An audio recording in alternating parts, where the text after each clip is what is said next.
جمال قبل بنات كتاب يسدها غير كي ربا إن الرادي أنت وحكي بالله بمرك جامعة كده سنة جامعة دقيقة يقد قارين maxaan la wada qashuucsantiin sida dad balaayo loo soo sheego gabadhan labada habeenna la seexato yey tahay ummadda ilaahay mar raysaxay saacaddan waxa socda waa tuug ciyaalso ma iyagoo kale noqotaa rabta adigana waan ku raawo cad xitaa ma dhihin inaan dhaho isma jirsan ka cabsan haysiinaysaa aljaafirkaan مسلسلka haboon qaybtiisii labaad xalqadiisii 11aad ka daawaca Astaan Drama 8 fiidnimo haboon abaa هاي سيدتها هاي haboon meesha ay joogtay ayuu ogaaday haboon meesha joogto ogaada ah xagee joogtaa هذا رنتي هسمان كدب عنا بينكم شيء كرتابون wax ka xumaa jir mar haddii waalidiinta iska keensoo tuureen kuwa waalidka ma ahayn waalidiinteeda dhabta xataa way soo tuureen maxaa farqiga u dhexeeya marka qof biniaadan oo irabo malaan habooniyada khayr u sheeg macaanto kulanti wanaagsan daawadayaal ku soo dhawaada muuqaal cusub muuqaalkan waxa aynu diiradda ku saari doonaa imtixaanaha haboon xalqadiisa 10aad gaar ahaan seasonka 2 xalqadii 9aad waynu daawanay balse haatan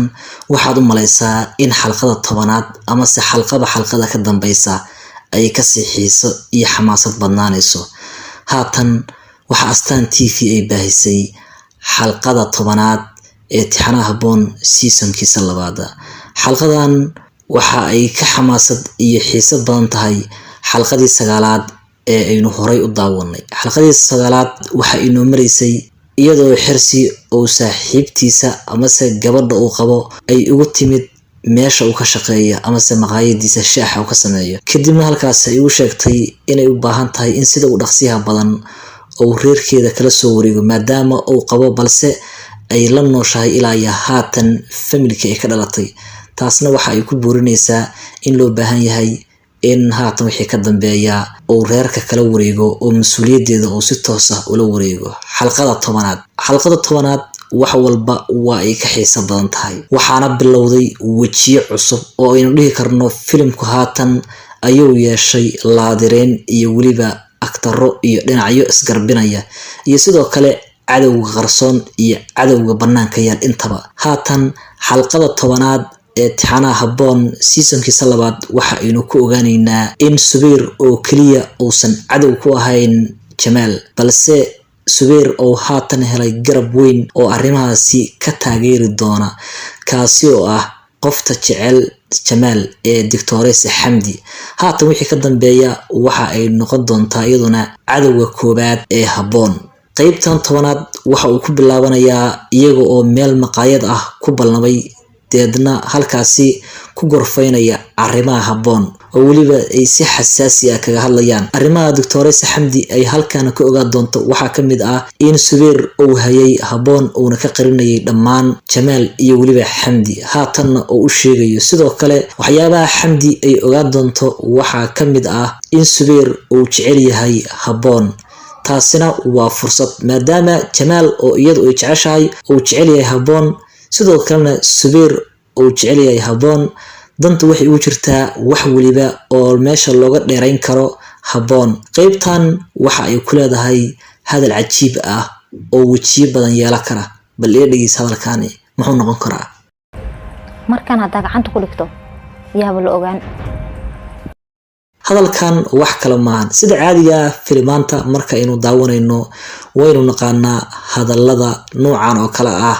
falalka ka dambeeya haboon Subayr laba mid ayuu ku sameyn karaa sida inta badan filimaanta ka dhacda markii marxaladu halkan oo kale ay gaarto inuu afduubto oo meel ku xabisto iyo in iyada dhanba la dhaadhiciyo oo la waxyeelayo ama se la dilo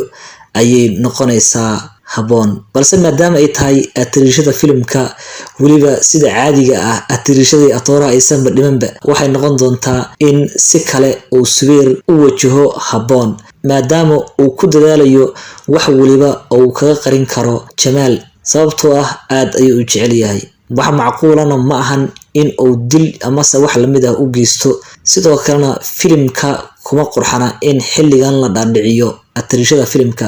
balse tallaabo ayuu qaadi doonaa ninka la yiraahdo Zubeer oo qaybaha dambe ayaynu ku arki doonaa. Tallaabadaasi maxay noqon kartaa in uu meel ku xabiso ama se uu guri ku xiro iyo waliba wax walba oo uu sameyn karo oo na kaga dheereyn karo Jamaal. Taasina waa farxadda Dictoressa Xamdi. Dictoressa Xamdi saaca laga bilaabo waa cadawga koobaad ee Habboon. wax walba oo Habboon looga dheereyn karo Jamaal waa ay ku dhaqaaqay. Sidoo kale saaxiibayaal xalqadan waxa aynu ku daawan doonaa maskiintii Habboon ahayd oo markaan u timid gabar ay yaraantii saaxiibo ahaan jireen oo iskuulka ay wax iskala soo barteen. Gabadhaas ayaa gurigeeda ku soo dhaweynaysa waxaan arkaynaa iyadoo aad u murugaysan sidoo kalena si tiiraanya leh kaga hadlaysa waxyaabaha ay fahantay. Waxay ogaatay in iyadoo yar meel laga soo helay ilaa haatan cideedii ama dadkii dhalay aan la aqoonin. Arrintaasna dhowr iyo 20 sano ayay ka qarsaneyd oo Habboon wixii haatan ka dambeeya waxa ay fahansan tahay wax walba maadaama awal ay u maleynaysay in ciidan abtigood uu dhalay sidoo kalena ilmahan ay eedada dhashay. Haatan wixii ka dambeeya waa ay fahantay wax walba Habboon oo waxay ogaatay in aysan dad lahayn sidoo kalena iyadoo yar meel laga helay. Taasina waxay ku noqotay uur ku taalo iyo waliba in ay si joogto ah u ilmeyso. Muuqaalkan saaxiibayaal waxa aynu idinku soo gudbinaynaa kilibyada ugu xasaasisan xalqada 10aad ee tixanaha Habboon. Gaar ahaan waxa aynu diiradda saarnaa mar waliba garbaha filimka ama se dadka uu filimku ku socdo sida atirishada laadarka iyo waliba atooraha iyo waxyaabaha ay markaasi ku xeeran ayaynu filimka xooga ku saarnaa alaaba oo aynu kilibyada ugu macquulsan ka soo qaadanaa. Haatan ku soo dhawaada saaxiibayaal qaybaha ugu xasaasisan ee xalqada 10aad ee tixanaha Habboon. Muuqaalkan ha inaga hilmaamin inaad like inoo saarto oo inoo qurxiso waliba aad saaxiibadaada la wadaagto. sidoo kale saaxiibayaal subscribe-tu waa inoo muhiim oo mar waliba halkan ayaynu idinku soo baahin doonaa arrimaha ku aadan aflaamta kuwa caalamiga ah iyo waliba kuwa localka intaba. Sidoo kale ha inaga hilmaaminina in halkan si joogto ah aynu u baahino filmaanta caalamiga ah oo mar waliba si joogto ah ayaynu halkan u soo gelinaa saaxiibayaal. kamana marna tixanaha Habboon oo mar walba halkan aad kala socon kartaan meelaha ugu xasaasisan iyo waliba filashooyinka joogtada ah ee laga filan karo qaybaha dambe ee filimka oo inagu aynu si gaar ah diiradda u saarno mar waliba waxyaabaha macquulka ay tahay inay dhacaan. aad ayaad u mahadsantahay saaxiibayaal. muuqaalka like-ta yaa laga hilmaamin kuna soo dhawaada kilibyada ugu xasaasisan tixanaha Habboon xalqadiisa 10aad. Habboon abaayo Haydi, sidee tahay?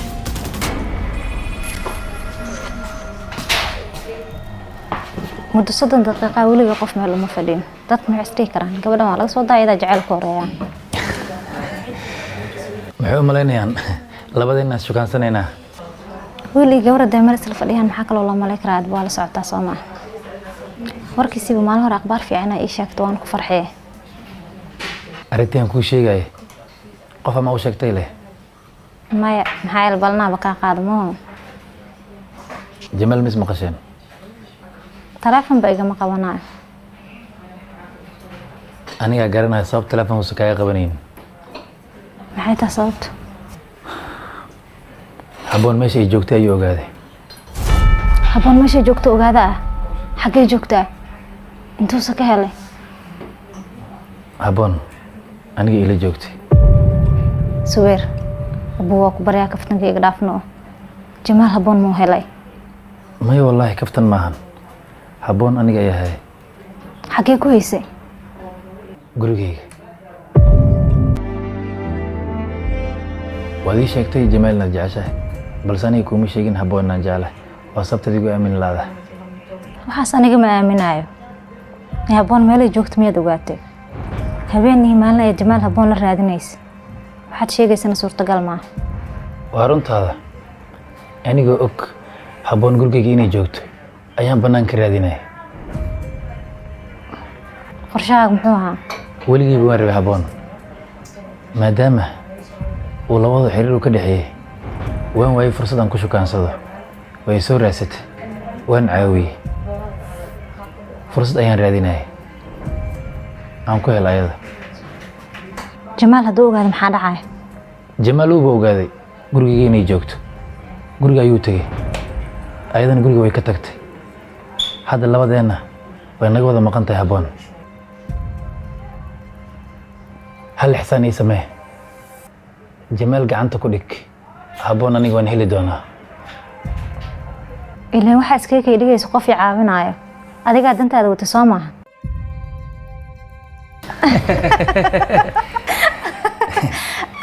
labadeenna waa inaan isfahanaa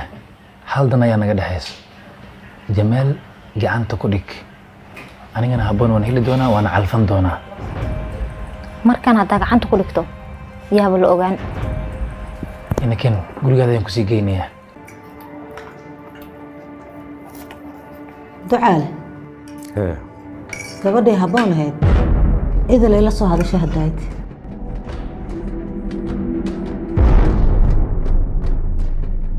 habboon ma nabad qabtaa habboon caafimaad qabtaa walaashii habboon waayahay aan wax idiin sheegna warka naga sugo waayahay bal noo wad waxay sheegtay meesha ay joogtay inay ka wareegtay haye waxayna tiriyaan ii walwalin oo xaggee u wareegtay layma sheegin haye maxay ku dhahdaa habboon hadalkaas run muu noqday wax walba way ii sheegtay arrintana meeshaasay kusoo dhammaatay hibo macquul ma ahanin sidee ku dhici kartaa laakiin sidaan ay macanteeda wax sameeye ma aqaani meelaa wax ka bilaabo wixii run ay wixii been xataa ma kala aqaan intaa ka badan hibo hadda runtii heesaa maanta kadib cidna been kuma sheegi karto habboon wax ka xun maa jira mar haddii waalidiinta iska keensoo tuureen kuwa waalidkaa ma ahayn waalidiinteeda dhabta xataa way soo tuureen maxaa farqiga u dhexeeya marka qof bin aadan oo irabo malaan habboon niyadda khayr u sheeg macaanta jamaalkii aan jeclaan wuxuu igu nacay maadaama aniga reerkayga la aqoonsan waaye dadkii aan jirsanayay dhan meel codlay soo dhigeen bis waay laakiin qaybtaas nolosheeda way kasoo dhammaatay habboon yaa u sheegay ma aqaan laakiin waxaan u malaynaa subeer inuu u sheego ma balaaya qabiil guriga gabadha ku qarinayo lagu jiilay balaaya ku dhacaas hadduu ogaan lahaa dhibka uu noo geystay gabadhiiba sii dheeray hooy hadda habboon ma soo laabanayso miya way maxaan ka ogaa waayahay waayahay ciddaada adiga ma ka warqabtaa habeen reerkeeda cid wax ka ugu jirta beeraatee markay yareedaa la baafiyey wax ka soo jawaabo ma arag ilaa haddana sidaa lagu aaminsan yahay hibo yarkaa ku sheegi waaya habar yaraada isagu foodo badan hadduu kula qabsado hala hadliya baabkaas ma geli karo iska baxaana islaam waa kaa qaad soo dhow soo fadhiis ma jirto miyaa gabadhaan wejigeeda waa igu yaallaa abay xaggeen kugu arkay maya buu hore ma isku arkin maanta isku keen horeyso axmed gabadhaan aan ku baro waa saaxiibtay iskuulka magaceedana habboon aan lahaa habboon barasho wanaagsan ana axmed yaa lahaa barasho lamid habboon iyo warkiisii war maayo walaa saaxiibo maxaa haysaan wallaahi qofta fadhiisay axmed joogiyaa عيب معي أحمد أنت كنت لكن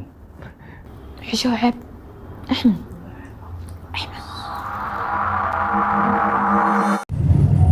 gabadhaan waxaan caanigu gadayaa lahay adina kale guursanaysaa miya walaalahay aamin gabadha kale calafkaaga ma cunayso ee kuleetiga isidaa war kuleetigaaga inaan kaaga foqo haddii aad rabtid imaqashii dalaaqadayda kulanti wacan daawadayaal ku soo dhawaada muuqaal cusub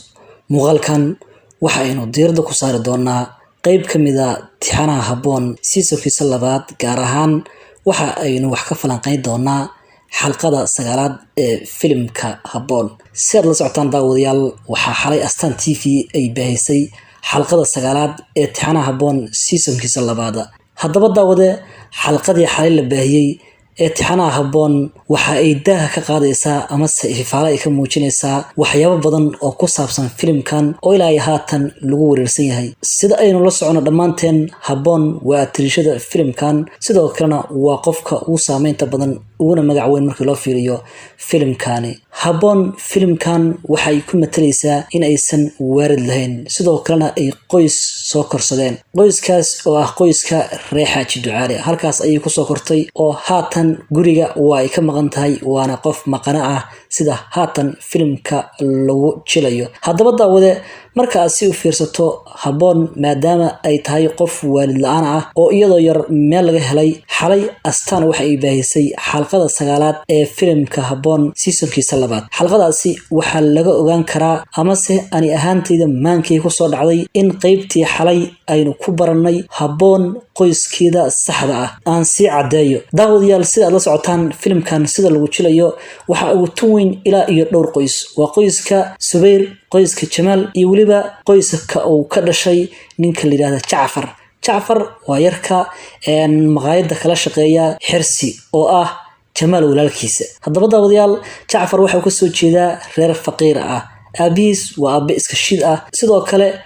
hooyada reerkaas waxa lagu magacaabaa Aamina waliba Jacfar waa eedadiisa oo aabihiis ayaa qaba waa hooyo aad u fiican oo waliba waxa la yiraahdaa eedooyinku waa xaasidin mana wanaagsana aad ayeen u xun yihiin oo ilmaha ninkoodu dhalay way u daran yihiin ayaa la dhahaa balse filimkan sida lagu jilayo waa hooyo aad u fiican eeda aad u fiican oo Jacfar si aan caadiyin uga taxadarta sidii qaybihii hore aynu ku soo daawanay maamada oo lagu magacaabo Aamina wiilkan eeda ayay u tahay sidoo kalena odaga reerka waa mid aad u qaylo badan xalqadii la baahiyay xalay waxa ku jirtay haddaad si u daawateen sheeko yar oo kooban oo ku saabsan qoyskaas taasi oo ahayd in Aamina ay lacag deyn ah u keentay islaanta ay ka adeegatay ee lagu magacaabo Sitay haddaba daawadayaal sheeko ay ku soo hadal qaaday taasi oo sabaysa in ay xusuusaas ay gashay waxa ku jirtay iyada oo odayga reerka kuleetiga ku dhagan kadib markii uu naag kale la guursaday oo ka maseersiiyay odayga waaye waa odayga dhalay Jacfar sidoo kalena ah ninka haatan qaba Aamina xasuusteeda waxa ay nooga cadeed in markaas ay masayraysay Aamina ay gabar lahayd gabadhaasi oo laga dayacay gabadhaasi oo ilaa haatan ay aaminsan yihiin in ay dhimatay waata islaanta la joogto ku leh saqiir aakhiro Allah kaaga dhigo haddaba meeshaas waxa ay nooga cadeynaysaa gabadha la waayay in ay tahay Habboon oo ilaa haatan maqana ah qoyskeeda hooyadeed oo ah Aamina iyo waliba ninka qaba waxay aaminsan yihiin in gabadhaasi ay ka dhimatay sida aan isleeyahay waay waxa ay la muuqataa daawadayaal in Aamina ay tahay hooyada dhashay Habboon oo ilaa haatan aan qoys lahayn marka aad si u eegto oo aad la barbar dhigto filmaanta caalamka inta badan aynu ku aragno sida Hindida iyo sidoo kale filmaanta kale caadiga ah waxa dhacda sheekooyinka saan oo kale ah balse daawadayaal sida aniga maankii ku soo dhacday iyo waliba saaxiibo kale oo qaybtii xalay daawaday waxa meeshaas ka muuqata point yar oo muhiim ah pointkaasi waxa uu muujinayaa oo waliba aan isleeyahay in Habboon qoyskeeda saxda ah uu yahay qoyska faqiirka ah ee Jacfar iyo Aamina iyo waliba ninka kale odayga ah hadii Ilaahay inoo saamaxo oo waqtigu ina gaarsiiyo waynu isla joognaa daawadayaal filimkana waa aynu isla arki doonaa meesha uu ku biishibto iyo cidda hooyo u noqon doonta Habboon oo ah gabadha ugu saameynta badan jiliinka filimkan haatan oo waliba magaca filimka xabaarsan oo sheekadeeduna tahay mid aad iyo aad u qurux badan saaxiibo badan oo markii ay daawadeen xalqadii xalay maankooda ay ku soo dhacday in Habboon qoyskeeda uu yahay qoyska Jacfar oo Jacfar ay walaalo yihiin waa ay dhici kartaa oo saaxiibo badan ay taas ila aaminaan sida aniga haatan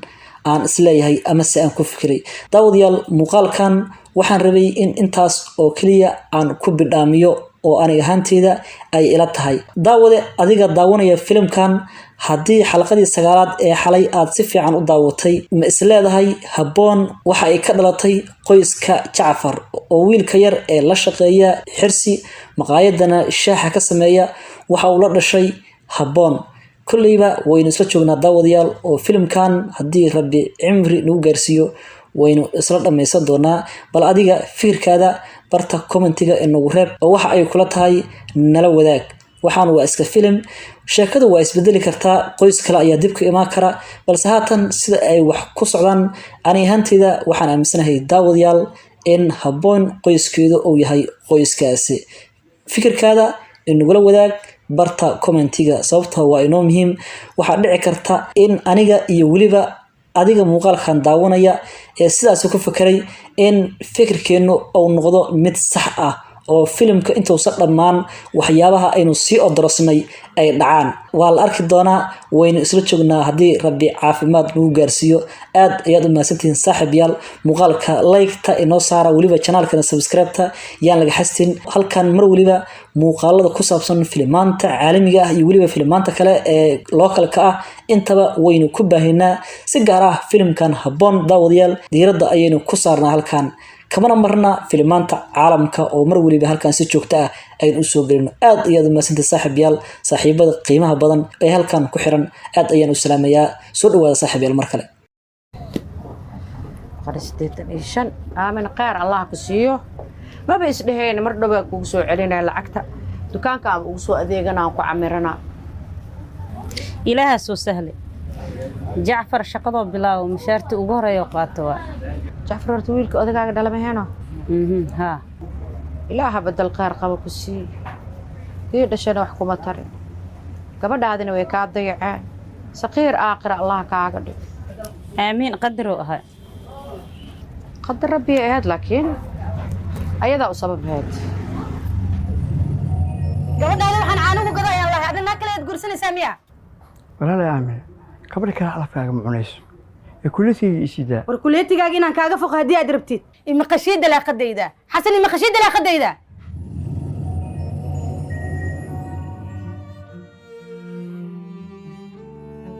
waa si taga sitaba gurigan ku sii laabana mac salaam insha Allah khayr badan.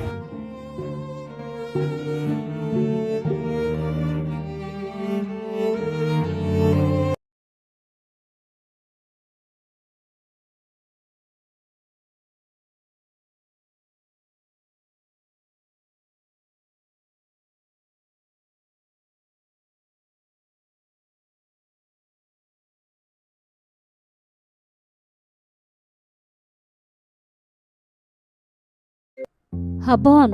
abaayo haydi sidee tahay habboon meesha ay joogtay ayuu ogaaday. habboon meesha joogto ogaada ah xagee joogtaa hada runtii heesaa maanta kadib cidna been kuma sheegi karto habboon wax ka xumaa jira mar haddii waalidiinta iska keensoo tuureen kuwa waalidkaa ma ahayn waalidiinteeda dhabta xataa way soo tuureen maxaa farqiga u dhexeeya marka qof binaadan oo irabo malaan habbooniyada khayr u sheeg macaanto. kulanti wanaagsan daawadayaal kusoo dhawaada muuqaal cusub. muuqaalkan waxa aynu diiradda ku saari doonaa imtixaanaha habboon xalqadiisa 10aad gaar ahaan seasonka 2. xalqadii 9aad waynu daawanay balse haatan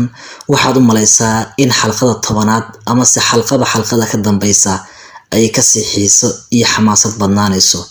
haatan waxa Astaan TV ay baahisay xalqada 10aad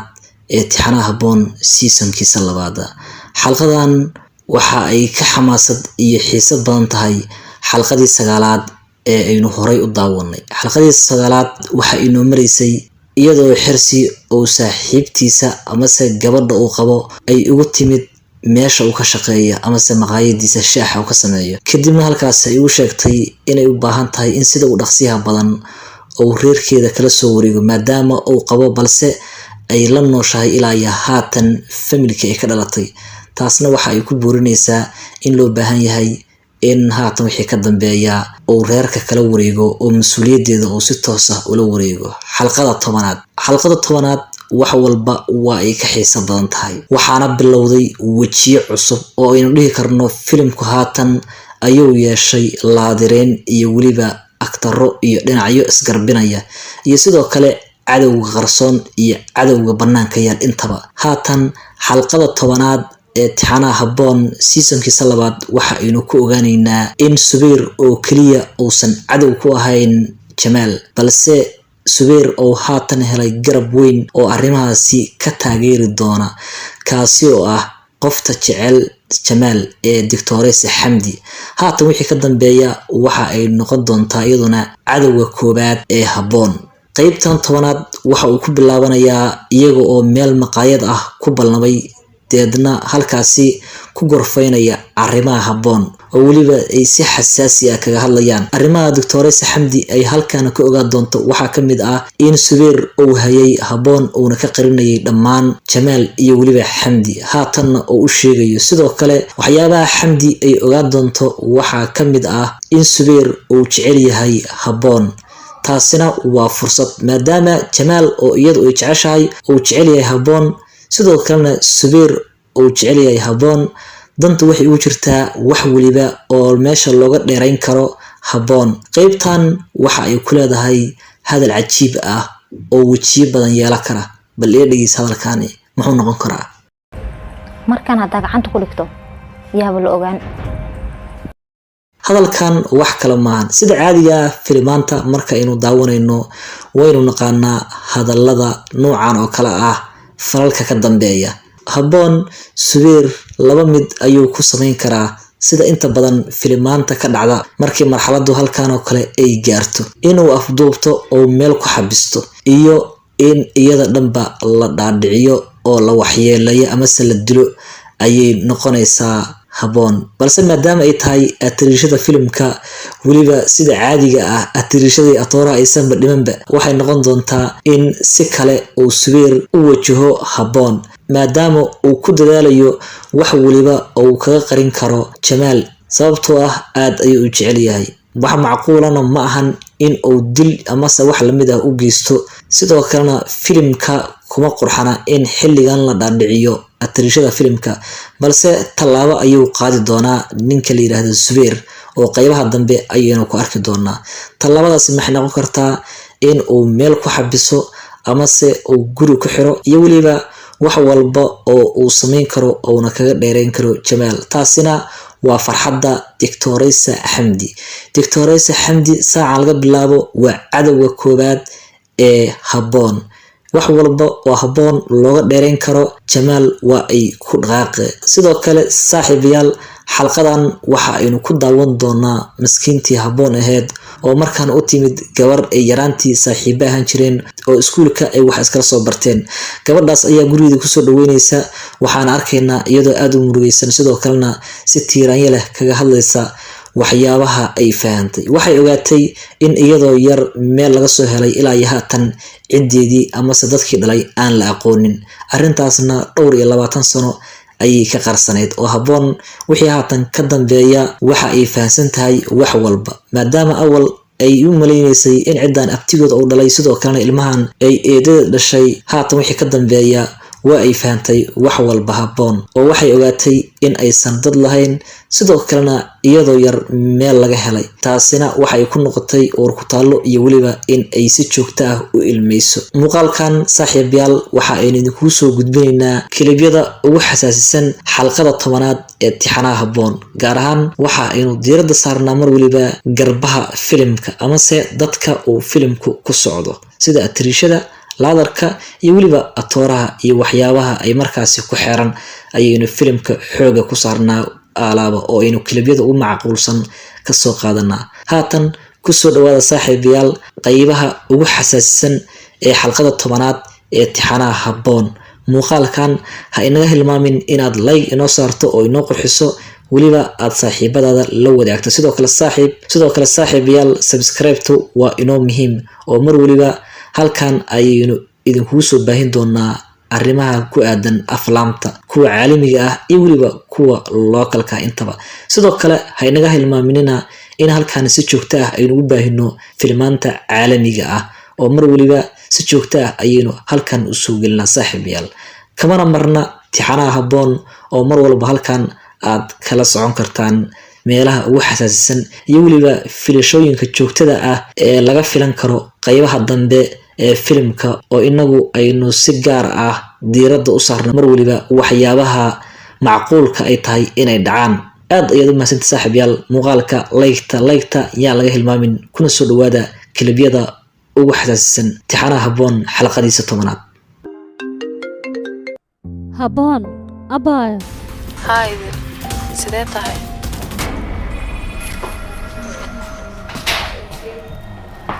muddo 30 daqiiqo waliba qof meel uma fadhiyo dad ma isdhihi karaan gabadhan waa laga soo daayadaa jacaylka horeeya maxay u malaynayaan labadeenna shukaansanayna wiilii gabadha deemar isla fadhiyaan maxaa kaloo loo malay karaa waa la socotaa Soomaa warkiisiba maalin hore akhbaar fiican ay sheegto waan ku farxay arrintan ku sheegay qof ma u sheegtay leh maya maxay balnaaba ka qaadmo Jamal mis maqasheen telefoon ba igama qabanayo aniga garanay sabab telefoon uu kaga qabanayn maxay tahay sababta haboon meesha ay joogtay ayuu ogaaday haboon meesha joogto ogaada xagee joogtaa intuu ka helay haboon aniga ila joogtay suweer abu waa ku baryaa kaftanka iga dhaafno Jamal haboon muu helay may wallahi kaftan maahan haboon aniga ayaa hay xagee ku haysay gurigeyga wadii sheegtay Jamalna jeceshahay balse aniga kuma sheegin haboonna jecelahay waa sabtadii ugu aamin laada waxaas aniga ma aaminayo haboon meelay joogto miyaad ogaatay habeenii maalin ay Jamal haboon la raadinaysa waxaad sheegaysana suurtagal ma waa runtaada aniga og haboon gurigeyga inay joogto ayaan banaanka raadinay qorshahaaga muxuu ahaa weligii waan rabay haboon maadaama uu labada xiriir ka dhaxeeyay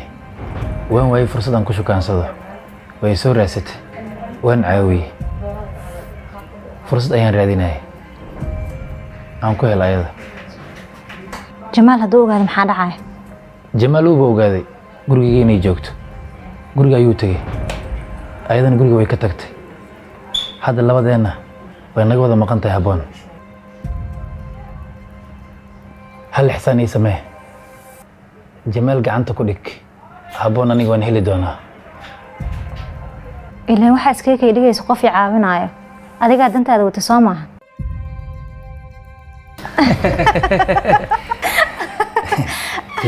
labadeena waa inaan isfahanaa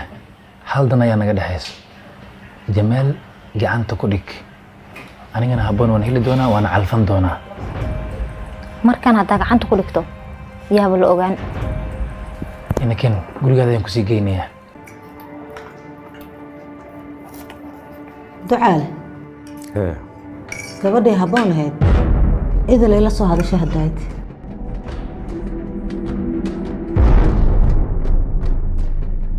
haboon ma nabad qabtaa oo haboon caafimaad qabtaa walaashii haboon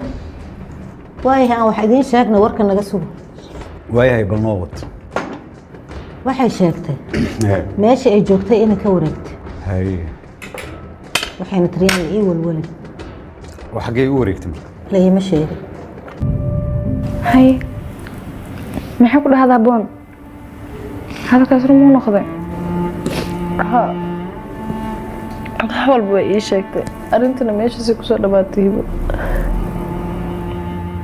macquul ma ahanan sidee ku dhici kartaa laakiin sidaan ay macanteeda wax sameeye ma aqaani meela wax ka bilaabo wixii run ay wixii been xataa ma kala aqaani intaa ka badan hibo hadda runtii heesaan maanta kadib cidna been kuma sheegi karto haboon wax ka xun ma jiro mar haddii waalidiinta iska keensoo tuureen kuwa waalidkaa ma ahayn waalidiinteeda dhabta xataa way soo tuureen maxaa farqiga u dhexeeya marka qof bini aadan way rabo malaan habooniyada khayr u sheeg macaanto Jamaalkii aan jeclaan wuxuu igu nacay maadaama aniga reerkayga la aqoonsan waayey dadkii aan jirsanayay dhan meel cidlay soo dhigeen bas waa laakiin qaybtaas nolosheeda way kasoo dhawaatay haboon yaa u sheegay ma aqaan laakiin waxaan u malaynaa suweer inuu u sheego ma balaayo qabiil guriga gabadha ku qarinayo lagu jiilay balaayo ku dhacaas hadduu ogaan lahaa dhibka uu noo geystay gabadhiiba sii dheeray hooy hadda haboon ma soo laabanayso miya hooy maxaan ka ogaa waayahay waayahay ciddaada adiga ma ka warqabtaa habeen reerkeeda cid wax ku ugu jirta beeraatay markay yareeda la baafiyey wax ka soo jawaabo ma arag ilaa haddana sidaa lagu aaminsan yahay hibo hibo يركا كل شيء ويا هبري هذا الشيء وفوز بدي هذا كله قبضة على هالدنيا ما يبقى اسم كل راسك بحانة هذا سلام وكاخد سوف اسم جرت مياه gabadhan wajigeeda waa igu yaalaa abay xagee ku ark ما أبو هرم اسكو أركن ما أنت اسكو كهرس أحمد جواد أنا كبر صاحبتي سكولك ما قاعد أنا هبون الله هبون برشا ونكسن أنا أحمد يا الله برشا لما ذا يوركسي ورما ولا صاحي ومعاي سعد والله كنت في سعيد أحمد جوكيا عيب معي أحمد أنت كنت لكن حشو عيب أحمد